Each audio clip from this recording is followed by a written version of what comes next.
آج خانزادہ حویلی کو پھر سے سجایا گیا تھا کیونکہ 22 سال بعد ان کے چھوٹے بیٹے شاہنواز خانزادہ اپنے اہل و عیال کے ساتھ آ رہے تھے۔ سلور کلر کی لینڈ کروزر پشاور کے راستوں کی طرف رواں دواں تھی۔ موم، میں صرف ڈیڈ کی وجہ سے حویلی جا رہی ہوں، ورنہ مجھے کوئی شوق نہیں وہاں کے سفوکیٹڈ ماحول میں جانے کا۔ روہینہ نے اپنی لیدر کی جیکٹ کو طریقے سے پہنتے ہوئے کہا، اب تو وہاں جا ہی رہی ہو تو مجھے کوئی شکایت نہیں ملنی چاہیے۔ رضیہ بیگم نے بیٹی کو سمجھاتے ہوئے کہا۔ ٹھیک 2 گھنٹے کی مسافت طے کرنے کے بعد وہ لوگ گاؤں کی حدود میں داخل ہو چکے تھے۔ روہینہ پشاور کی خوبصورتی اور اونچے پہاڑوں سے متاثر ہوئے بغیر نہ رہ سکی۔ حویلی میں داخل ہوتے ہی ان کی گاڑی روش پر رکی اور سامنے حویلی کے سارے مکین ان کے استقبال کے لیے کھڑے تھے۔ امو جان نے سب سے پہلے اپنی پوتی کو گلے لگایا، پھر باری باری سب ایک دوسرے سے ملے۔ سب لوگ ڈرائنگ روم میں بیٹھے تھے کہ آلیار خانزادہ اپنی پوری شان و شوکت سے ڈرائنگ روم میں داخل ہوا۔ صوفے کے قریب آ کر جب وہ بیٹھا تو اچانک 2 آنکھوں کا تصادم ہوا، روہینہ اور آلیار کی۔ تم؟ روہینہ نے ایک دم صوفے سے اٹھ کر غصے سے کہا، تم یہاں کیا کر رہی ہو بدتمیز لڑکی؟ وہ بھی اچانک غصے میں آیا تھا۔ سب ان دونوں کو دیکھ کر حیران تھے۔ تم ایک دوسرے کو جانتے ہو؟ امو جان نے پوچھا۔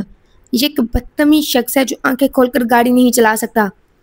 اس نے آلیار کی طرف اشارہ کرتے ہوئے کہا، یہ کیا بدتمیزی ہے لڑکی؟ یہ آلیار خانزادہ ہے، تمہارے تایا ابو کا بیٹا، اور یہ تمہارے شاہنواز چچا کی بیٹی ہے، روہینہ شاہنواز۔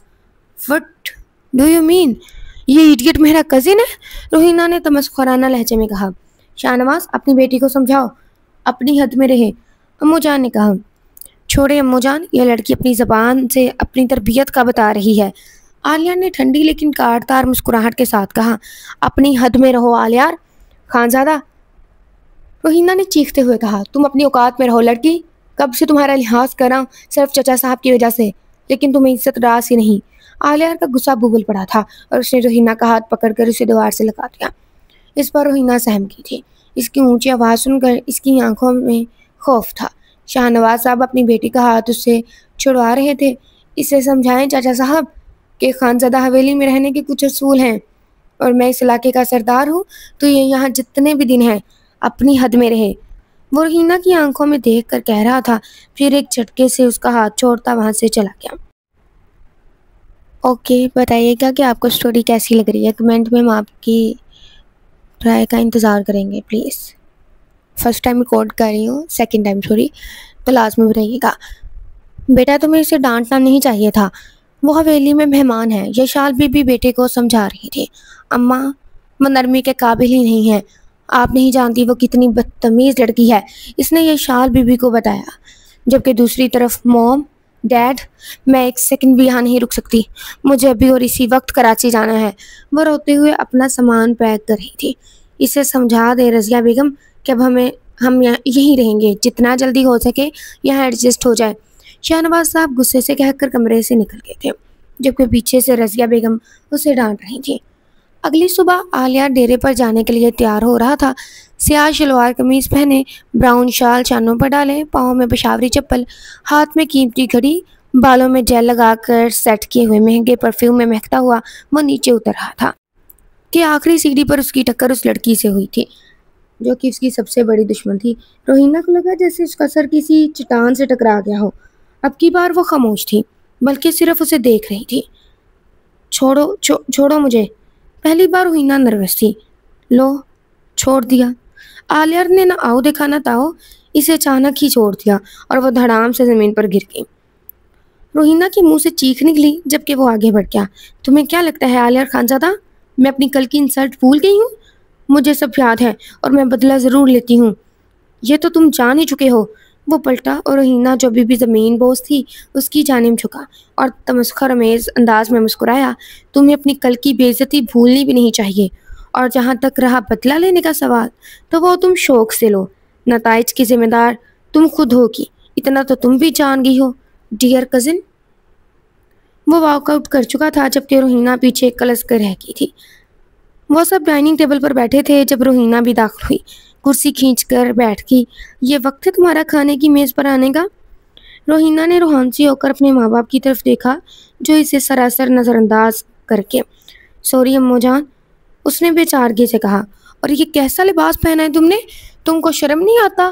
حویلی کی لڑکیاں ایسا لباس نہیں پہنے تھی۔ زرمینہ، عالیہ کی بہن، اسے کوئی اپنا لباس دو تاکہ یہ بھی حویلی کا لڑکی لگے۔ زرمینہ نے اس بات میں سر ہلایا۔ لیکن امو جان، میں ہمیشہ سے ایسے ہی کپڑے پہنتی ہوں، میں یہاں کے ٹریڈیشنل ڈریسز نہیں پہن سکتی، اس نے روحانسی لہجے میں کہا۔ بس، ہم نے جو کہنا تھا کہہ دیا، اب تم ہمیں ایسے بےہودہ لباس میں نظر نہ آؤ۔ امو جان دو ٹوک فیصلہ سنا کر جا چکی تھی، جبکہ روحینہ کو لگ رہا تھا کہ اس کی زندگی کسی عذاب میں پھنس گئی ہے۔ اس کی نظر جب عالیہ کی طرف پڑی تو وہ اسے غصے سے اسے گھور رہا تھا۔ اس وقت روحینہ کا دل چاہا کہ اس کا حسین چہرہ نوچ ڈالے۔ چاہل کوار، بدتمیز، دل ہی دل میں لقبات سے نوازتی وہ وہاں سے اٹھ گئی تھی۔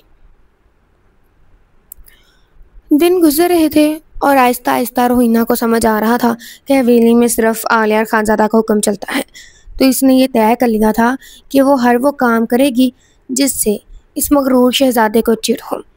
روحینہ کا آج کا منصوبہ یہ تھا کہ وہ سب کے سامنے مردان خانے میں چلی جائے گی جہاں جانے کی اسے اجازت نہ تھی۔ اسے 100% یقین تھا کہ عالیہ غصے میں آ جائے گا اور اسے حویلی سے نکال دے گا۔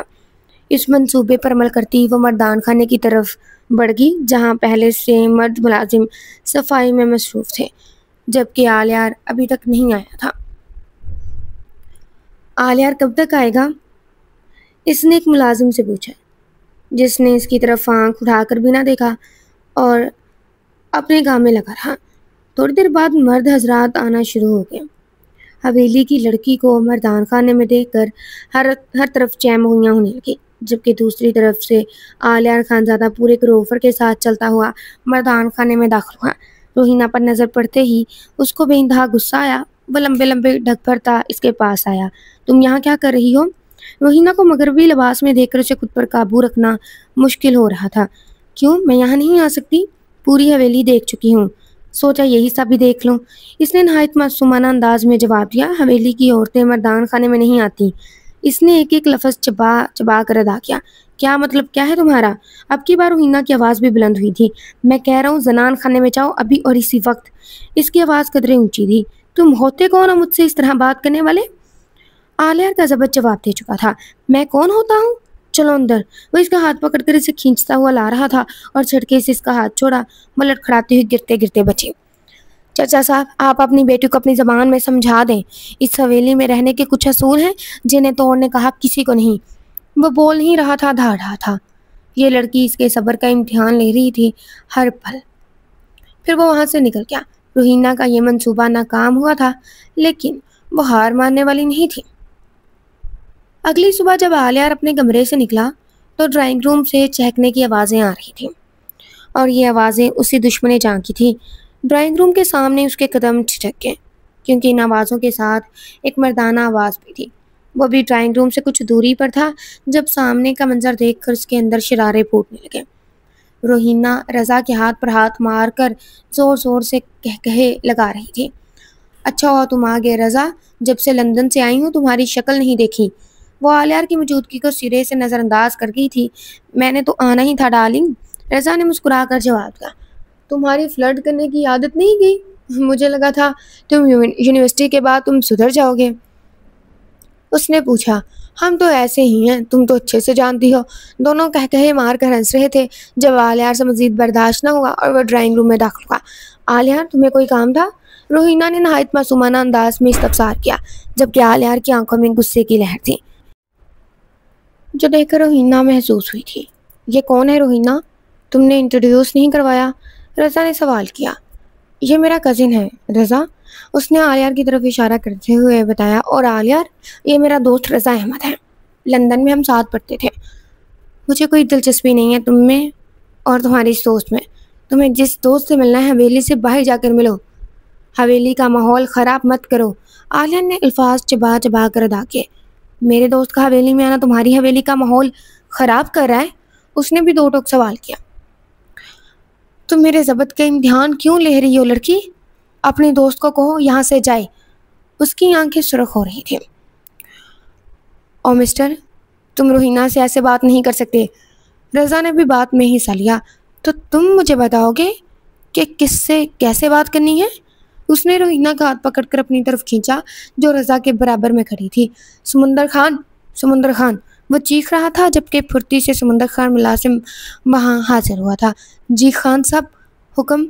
اس نے مؤدبانہ انداز میں پوچھا۔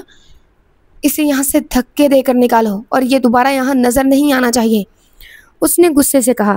روہینہ، اٹس سو امبیرسنگ، تم نے مجھے یہاں انسلٹ کروانے کے لیے بلایا تھا، رضا نے کہا جبکہ سمندر خان اب اس کی طرف بڑھ رہا تھا۔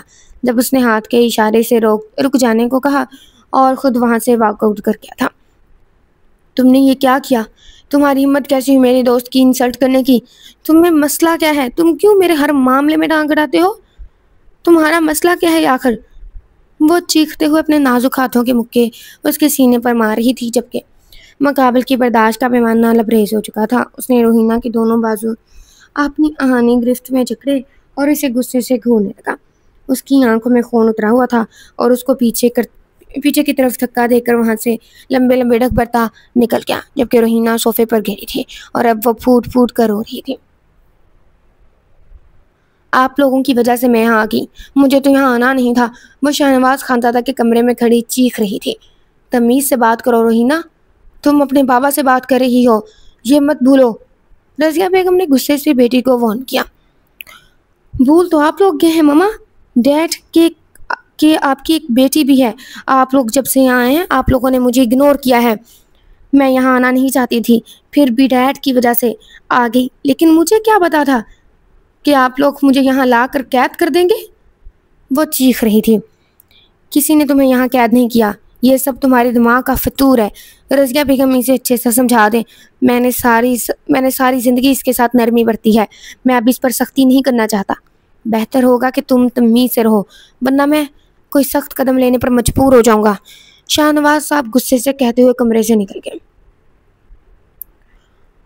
پتہ نہیں ہماری تربیت میں کیا کمی رہ گئی تھی جو تم اتنی بدتمیز ہو گئی ہو۔ تمہیں نہ چھوٹوں کا لحاظ ہے نہ بڑوں کا، ہر وقت آلیار سے الجھتی رہتی ہو۔ تمہارے ڈیڈ نے صحیح کہا ہے، اگر تم نہ بدلی تو وہ کوئی سخت قدم اٹھائیں گے۔ رضیہ بیگم بھی وہاں سے چلی گئی تھی۔ اگلے دن روہینہ اپنے کمرے میں بیٹھی تھی جب زرمینیں اس کے کمرے میں داخل ہوئیں۔ کوئی کام تھا تمہیں؟ روہینہ نے سوال کیا۔ نہیں، زرمینہ نے جواب دیا۔ تو پھر میرے کمرے میں کیا لینے آئی ہو؟ اس نے ناک پر سے مکھی اڑاتے ہوئے کہا۔ تم ہر وقت ناراض کیوں رہتی ہو؟ سب سے زرمینہ نے پوچھا۔ تمہیں کیا، تم اپنے کام سے کام رکھو، روہینہ نے بدتمیزی سے جواب دیا۔ میں نے سوچا اتنے دن ہو گئے تمہیں یہاں آئے ہوئے، ہماری دوستی نہیں ہوئی، زرمینہ نے اسے کہا۔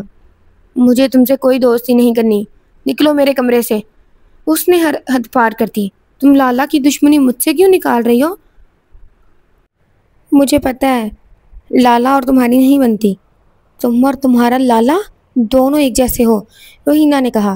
اچھا لالا کو چھوڑو، تم یہ بتاؤ کہ تم کراچی میں کیا پڑھتی تھی اور تمہاری کیا ایکٹیویٹیز تھی؟ میں نے اپنی ایجوکیشن کراچی سے مکمل کی اور پھر میں لندن چلی گئی تھی، وہاں اکنامکس میں ماسٹر کیا، پھر ابھی 1.5 مہینہ پہلے ہی کراچی واپس آئی ہوں۔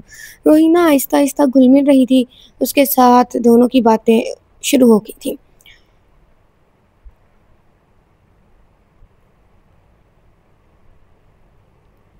ابھی فرسٹ ٹائم ہے تو سیکھنے میں تھوڑا ٹائم لگے گا، فرسٹ ٹائم نہیں سوری سیکنڈ ٹائم ہے، لیکن یہ سٹارٹنگ ہے تو سیکھنے میں تھوڑا ٹائم لگے گا۔ آہستہ آہستہ اسٹوری بہتر ہوتی جائے گی، اسٹوری تو ویسے بہتر ہے، آہستہ آہستہ ویڈیو بھی بہتر ہوتی جائے گی۔ عالیہ ڈیرے پر بیٹھا تھا کہ جب سمندر خان پیغام لے کر آیا کہ اسے حویلی بلایا جا رہا ہے۔ امو جان اس سے کچھ بات کرنا چاہتی ہیں۔ وہ اب امو جان کے کمرے میں موجود تھا۔ امو جان، آپ نے مجھے یاد کیا؟ عالیہ نے ادب سے پوچھا۔ ہاں میرے بچے بیٹھو، تم سے کچھ بات کرنا تھا۔ ویسے تو یہ بات ہم کو شاہنواز کی موجودگی میں کرنا تھا، لیکن ہم نے سوچا کہ پہلے تم سے بات کر لیں۔ جی کہیے امو جان، ایسی کیا خاص بات ہے جس کے لیے آپ نے مجھے ڈیرے سے بلایا؟ دیکھو بچے، تم اچھے سے جانتا ہے کہ ہم شاہنواز سے پورے 22 سال بعد جا کے ملے ہیں اور ہم چاہتا ہے کہ ہم تمہاری اور روہینہ کی شادی بنانا چاہتا ہے۔ اس لڑکی کے پاؤں بھی حویلی میں ٹک جائیں گے، وہ علاقے کی سردار کا بیوی بن جائے گی تو اس میں بھی تھوڑا سمجھداری آ جائے گی۔ تم کیا کہتا ہے اس بارے میں؟ انہوں نے سوالیہ نظروں سے عالیہ کی طرف دیکھا۔ عالیہ اچانک کرسی سے کھڑا ہوا۔ امو جان، آپ نے یہ بات میرے سامنے کر دی اور میں نے سن لی، لیکن آپ کو یہ بات چچا صاحب سے کرنے کی کوئی ضرورت نہیں، کیونکہ میں ہرگز اس بد دماغ لڑکی سے شادی نہیں کر سکتا، اس نے غصے سے کہا۔ لیکن بچے، انہوں نے اسے بیچ میں ٹوکا، بس امو جان، آئندہ اس بارے میں کوئی بات نہیں ہوگی۔ پھر وہ وہاں سے چلا گیا، جبکہ پیچھے امو جان کا چہرہ جیسے بجھ سا گیا۔ اگلے دن روحینہ ایک الگ ضد کے ساتھ شاہ نواز کے سامنے کھڑی تھی۔ بابا، میں ایک دفعہ کراچی جانا چاہتی ہوں، میری دوستیں مجھے بلا رہی ہیں، پلیز بابا مجھے جانے دیں، اس نے التجائیہ لہجے میں کہا۔ کراچی، اور وہ بھی اکیلی؟ میں تمہیں جانے کی اجازت نہیں دے سکتا۔ شاہ نواز صاحب نے سیدھا بیٹی کے ارمانوں پر پانی پھیر دیا۔ بابا، اب بدل گئے ہیں جب سے یہاں آئے ہیں، بابا پلیز مجھے جانے کی اجازت دے دینا۔ نہیں، انہوں نے ایک بار پھر انکار کیا۔ بابا پلیز، اس نے ایک بار پھر درخواست کی۔ جانے دو اس لڑکی کو شاہ نواز، امو جان نے اس کا ساتھ دیتے ہوئے کہا۔ تھینک یو دادی سو مچ، اینڈ ون مور تھنگ۔ دادی، لڑکی نہیں روحینہ، اس نے امو جان کے گال کھینچتے ہوئے کہا۔ دادی نہیں امو جان، لڑکی دادی بھی ہوں تمہاری، انہوں نے اسے ٹوکا۔ اوکے دادی، اس نے شرارتی مسکراہٹ کے ساتھ کہا، لیکن تم اکیلے نہیں جائے گا، تم آلیار کے ساتھ جائے گا۔ یا کیا کہہ رہی ہیں؟ اس نے حیرانگی سے کہا۔ تم اسی کے ساتھ جائے گا، ہم نے بتا دیا ہے، باقی تمہاری مرضی، انہوں نے حتمی انداز میں کہا۔ اس نے شاہ نواز صاحب کی طرف بے چارگی سے دیکھا، پھر وہاں سے نکل گئی۔ گاڑی تیز رفتاری سے ہائی وے پر رواں دواں تھی۔ روحینہ اپنی سیٹ پر کھڑکی سے باہر نظریں جمائے بیٹھی تھی، کانوں میں ایئرپوڈز لگائے دھیرے دھیرے سر ہلا رہی تھی، جبکہ دوسری طرف عالیہ ڈرائیونگ کر رہا تھا۔ اس کی نظریں سڑک پر تھیں، مگر ماتھے پر وہی پرانا تناؤ جیسے زبردستی کا سفر ہو۔ اب یہ نہ سمجھ لینا کہ تمہاری کسی خواہش پر میں تمہیں لے کر جا رہا ہوں۔ اچانک عالیہ کی آواز گونجی۔ روحینہ نے ایئرپورٹ کان سے نکالا اور آنکھیں چھوٹی کر کے اسے دیکھا۔ اور یہ تم نہ سمجھ لینا کہ میں تمہارے ساتھ خوشی خوشی جا رہی ہوں۔ گاڑی کے اندر خاموشی جا گئی، صرف انجن کی گڑگڑاہٹ سنائی دے رہی تھی۔ اچانک ایک زوردار جھٹکا لگا اور گاڑی ایک جھٹکے سے رکی۔ کیا ہوا؟ روحینہ ہڑبڑا کر بولی۔ گاڑی گرم ہو گئی ہے، عالیہ نے بونٹ کھولتے ہوئے جواب دیا۔ چہرے پر جھنجھلاہٹ صاف نظر آ رہی تھی۔ سنسان سڑک تھی، دور دور تک کوئی آبادی نظر نہیں آ رہی تھی۔ عالیہ بونٹ کھول کر کچھ دیکھ رہا تھا اور روحینہ گاڑی سے باہر نکل کر سائے کی تلاش میں ادھر ادھر دیکھ رہی تھی۔ یہ تمہاری ہی نحوست ہے، عالیہ نے دانت پیستے ہوئے کہا۔ ہاں جی، میری ہی نحوست ہے، کیونکہ گاڑی بنانے والی کمپنی میں نے کھولی ہے نا، وہ تنگ کر بولی۔ دونوں ایک دوسرے کو غصے سے گھور رہے تھے۔ پھر کچھ دیر بعد عالیہ کا چہرہ پسینے سے تر ہو چکا تھا۔ وہ بونٹ بند کرتے ہوئے پیچھے ہٹا۔ یہ گاڑی اب کچھ گھنٹے نہیں چلے گی، اب کیا کریں؟ روحینہ نے ہلکی گھبراہٹ کے ساتھ پوچھا۔ عالیہ نے آس پاس دیکھا۔ وہ درختوں کا جھنڈ ہے وہاں، کچھ سایہ ہے، وہاں چل کر بیٹھتے ہیں جب تک کوئی مدد نہیں آتی۔ دونوں ایک درخت کے نیچے بیٹھ کے روحینہ نے چادر سے دھوپ روکنے کی کوشش کی۔ عالیہ نے گاڑی میں سے پانی کی بوتل نکال کر اس کی طرف بڑھائی، بغیر کچھ کہے۔ روحینہ نے حیرت سے اسے دیکھا، پھر بوتل لے لی۔ تھینک یو، اس کی آواز میں پہلی بار کچھ نرمی تھی۔ عالیہ کچھ نہ بولا، بس آسمان کی طرف دیکھتا رہا۔ تمہارے مزاج میں یہ نرمی نہیں ہے، روحینہ نے آہستہ سے کہا۔ عالیہ نے فوراً پلٹ کر جواب دیا۔ زیادہ امیدیں نہ باندھو، یہ بس دھوپ کی مار ہے۔ روحینہ ہنس پڑی، پہلی بار بے ساختہ دل سے۔ اس کی ہنسی دیکھ کر ایک لمحے کے لیے عالیہ رک سا گیا، اور روحینہ بھی اسے دیکھ رہی تھی کہ اچانک وہ چونکی۔ عالیہ نے بھی فوراً نظریں پھیر لی۔ فضا میں خاموشی کا راج تھا، مگر یہ خاموشی اس بار عجیب سی پرسکون تھی، جیسے کچھ بدل رہا ہو، جیسے وہ دو دشمنوں کے بیچ پہلی بار ایک نرم لمحہ آیا ہو۔ سورج ڈھل چکا تھا، آسمان پر سرخی مدھم پڑ رہی تھی، سڑک اب اور سنسان لگنے لگی تھی۔ گاڑی کے بونٹ پر بیٹھا عالیہ چپ چاپ آسمان کو تک رہا تھا، جبکہ روحینہ درخت کے نیچے چادر اوڑھے بازو سینے سے لپیٹے تھوڑا تھوڑا کانپ رہی تھی۔ کیا تمہیں سردی لگ رہی ہے؟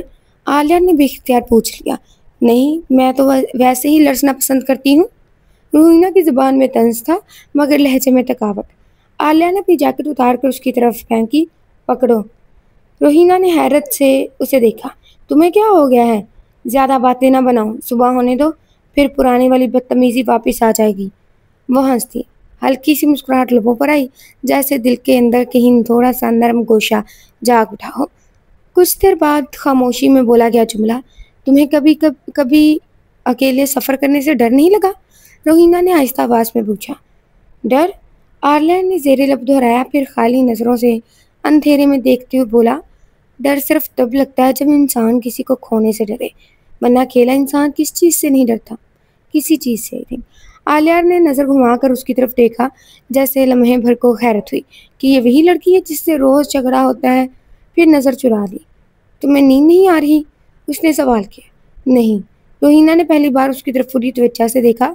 دونوں کی آنکھیں چند لمحے کے لیے ملی اور پھر وہ لمحہ ساکھ، نرم، خاموش مگر گہرا۔ آلیار نے آہستہ سے رخ موڑ لیا۔ سونے کی کوشش کرو، صبح یہاں سے نکلنا بھی ہے۔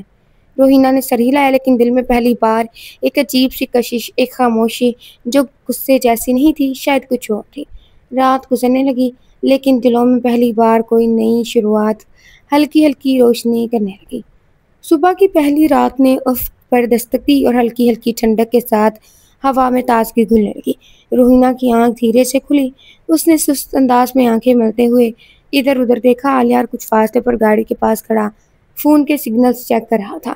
اس کے چہرے پر نیند کی تھکن واضح تھی، مگر آنکھوں میں بے چینی بھی تھی۔ روہینہ آہستگی سے اٹھی، چادر لپیٹتے اس کے قریب آئی۔ کچھ سگنلز ملے؟ نہیں، ابھی تک تو نہیں، وہ مختصر بولا، مگر لہجہ کل رات سے مختلف، تھوڑا نرم تھا۔ چند لمحے خاموشی میں گزرے۔ عجیب رات تھی نا، روہینہ نے مسکرا کر کہا۔ آلیار نے اسے دیکھا، پھر نظریں چرا لی۔ رات کا اثر تھا، دن چڑھتے ہی سب ختم۔ روہینہ نے ہلکی سی ہنسی دبائی۔ تمہیں تو شکر کرنا چاہیے، کم از کم ہم نے پہلی بار لڑائی تو نہیں کی۔ آلیار نے کندھے جھکائے۔ ایسا لمحہ بھی آ سکتا ہے، کبھی سوچا نہ تھا۔ اتنے میں دور کہیں سے گاڑی کے انجن کی آواز آئی۔ دونوں چونکے۔ آلیار نے ہاتھ ہلایا اور کچھ ہی دیر میں ایک پرانی سی جیپ ان کے پاس رکی۔ اندر ایک ادھیڑ عمر کا سان بیٹھا تھا۔ بھائی صاحب، ہمیں قریبی ورک شاپ تک پہنچا سکتے ہیں؟ آلیار نے مؤدبانہ انداز میں پوچھا۔ بیٹھے، میں لے چلتا ہوں۔ آلیار نے روہینہ کو پہلے بیٹھنے کا اشارہ دیا۔ وہ کچھ حیرت سے اسے دیکھتے ہوئے جیپ میں جا بیٹھی۔ راستے میں دونوں خاموش تھے، مگر خاموشی میں وہ کھچاؤ نہیں تھا، کچھ بدلا تھا، کچھ نرم سا، خام سا۔ ورک شاپ پہنچ کر آلیار گاڑی ٹھیک کروانے لگ گیا اور روہینہ آس پاس چکر لگانے لگی۔ جب وہ واپس آئی تو اس نے ایک کپ چائے اور بسکٹ آلیار کے سامنے رکھ دیے۔ یہ کیا ہے؟ امن کا تحفہ، وہ مسکرا دی۔ آلیار نے چائے اٹھائی، کچھ پل اسے دیکھا اور پہلی بار مسکرایا۔ امن کا تحفہ قبول ہے۔ چل لمحے دونوں خاموش رہے، پھر روہینہ نے ہلکی سی آواز میں کہا، پتہ ہے اگر کل کی رات نہ آتی تو شاید مجھے آج کا دن اتنا خاص نہ لگتا۔ دونوں مسکرا دیے اور لمحہ دل میں نرمی، خاموشی اور قربت کی ایک نئی داستان چھوڑ گیا۔ گاڑی اب دوبارہ چل پڑی تھی۔ سورج سر پر آ چکا تھا اور سڑک کے دونوں جانب دوپہری خاموشی چھائی ہوئی تھی۔ روہینہ کھڑکی سے باہر دیکھتے ہوئے بولی، تمہیں پتہ ہے اگر کل رات ہماری گاڑی خراب نہ ہوتی تو میں آج بھی تمہیں نفرت سے دیکھتی، جیسے پہلے دیکھتی آئی تھی۔ آلیار نے ایک نظر اس کی طرف دیکھا، پھر نظریں سڑک پر جما لی۔ نفرت؟ تمہیں لگتا ہے کہ تم اب نفرت نہیں کرتی؟ روہینہ نے گہری سانس لی۔ پتہ نہیں، پر کل رات تم صرف وہ بدتمیز آلیار نہیں لگے جو ہر بات پر تانے دیتا ہے۔ کچھ لمحوں کے لیے جیسے تمہیں میری فکر ہوئی۔ آلیار نے ہلکی مسکراہٹ دبائی۔ تو تمہیں یہ خوشی ہو رہی ہے کہ میں نے تمہیں اپنی جیکٹ دی تھی؟ روہینہ نے آنکھیں گھمائی۔ بات جیکٹ کی نہیں، بات احساس کی ہے۔ کل پہلی بار لگا کہ تم صرف غصے کے تیز نہیں، بلکہ تمہارے پاس دل بھی ہے۔ آلیار نے آہستگی سے کہا، سب کے پاس دل ہوتے ہیں، کچھ اپنے جذبات چھپا لیتے ہیں، کچھ سے دکھا نہیں پاتے۔ روہینہ کی آواز نرم پڑ گئی، اور کچھ صرف دشمنوں کو دکھاتے ہیں۔ آلیار نے سر ہلایا۔ شاید ہم دشمن نہیں رہے۔ روہینہ خاموش ہوگی، جیسے اس جملے کی گہرائی کو محسوس کر رہی ہو۔ کچھ لمحے بعد کراچی کا بورڈ نظر آیا۔ روہینہ نے باہر دیکھا، واپس وہی شہر، مگر اس بار دل میں دوستی لے کر، یا شاید کوئی اور جذبہ۔ آلیار نے دھیرے سے کہا، ہاں شاید یہ سفر صرف راستہ طے کرنے کا نہیں تھا، بلکہ ایک فاصلہ مٹانے کا بھی تھا۔ کراچی کا ہجوم، شور اور سمندر کی خوشبو نے ایک الگ ہی فضا قائم کر رکھی تھی۔ گاڑی جیسے ہی شہر کی حدود میں داخل ہوئی، روہینہ کی آنکھوں میں چمک سی دوڑ گئی۔ آخرکار پہنچ ہی گئے، اس نے شیشے سے باہر جھانکتے ہوئے کہا۔ تو یہ ہے تمہارا خوابوں کا شہر؟ آلیار نے ہنستے ہوئے پوچھا۔ یہ شہر نہیں، میری آزادی ہے۔ روہینہ نے ہاتھ باہر نکال کر ہوا کو محسوس کرتے ہوئے کہا۔ وہ ایک پوش علاقے میں واقع اپنی دوست کے فلیٹ پر پہنچے۔ دروازہ کھلتے ہی روہینہ کی دوست ایمان چیخ مار کر اس سے لپٹ گئی۔ او مائی گاڈ، تم واقعی آ گئی؟ اور یہ کون ہے ساتھ؟ روہینہ نے ہنستے ہوئے پیچھے اشارہ کیا۔ یہ آلیار ہے، لمبی کہانی ہے، کبھی بیٹھ کر سناؤں گی۔ آلیار نے رسمی سا سلام کیا اور روہینہ فوراً اندر گھس گئی۔